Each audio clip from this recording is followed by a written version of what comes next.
something goes wrong. I was a new guy in the fleet, and I went up to Northern Lightning with my squadron, BMFA 122 in Yuma. We went up to Northern Lightning.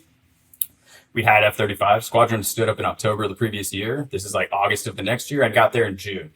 So like many young pilots who get to the fleet, it's like, hey, we're going to go do an exercise. We're doing a bunch of LFEs. Like we're going to push you through your codes, right? We got to get you green. Got to get all your prereqs met so you can go out there and get your 3,000 level codes, as we call them. And I'm out there, and it's a sortie where we're taking off. We're fighting in some of the northern airspace. Name escapes me. But it's not the airspace right above Volk Field. And we launched, and I'm flying with a lieutenant colonel, and we're going up there to tank and do DCA.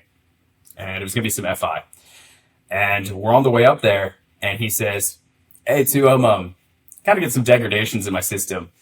Can you just give me, like, kind of no gyro steers to, like, 045? And I'm like, yeah, come right. I was like, stop turn. And he's like, okay, cool. I'm working it. And I was like, okay. And it was like a relatively IFR day. Like ceilings were down to about 1,000, 1,500 feet, but it was pretty socked in up until like the mid 20s. So we're just flying in the goo. And he keeps talking to me, and I'm like, I think his jet's in a worse spot than I thought.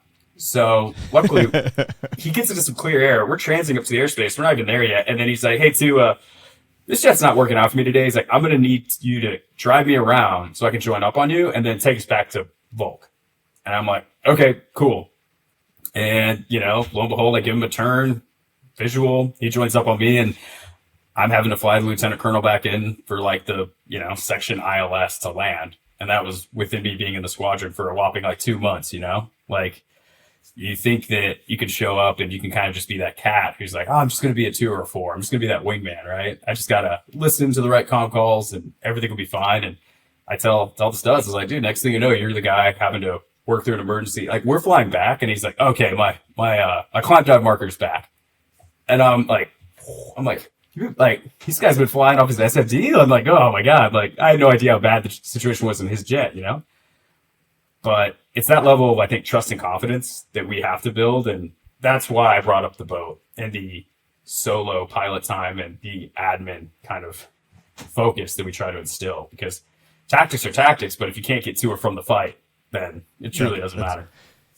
We brought the point, too. I mean, it's the joke, right? You're flying a $120 million jet. If you're flying a Viper, it's a $60 million jet that's irreplaceable. But, regardless, like you show up in a wingman and like, your flight lead, your instructor pilot that day, motor decides it's not working, like you're the only one out there doing mutual support potentially. So you just have to be a champion day one, and obviously you're gonna be learning and getting better each and every time. But the airmanship piece, it's the fine line, right, between like, hey, we do have to leverage technology and iterate and innovate and do things a little bit smarter. It's not quite Vietnam anymore, but there are just some like basic things that I don't think you can get rid of. And regardless, like whatever you get rid of, like if you get rid of one sortie, right, that's one less hour in the air. That one, you're potentially exposed to something that was different that you didn't know about. You had the aha moment, or it's one less hour of like building that skill set, sitting in the seat, being able to manage a dynamic 3D, 4D environment, whatever you want to call it, that potentially down the road can reach back in that tool bag and pull that tool out. Like, oh yeah, this is sweet. So.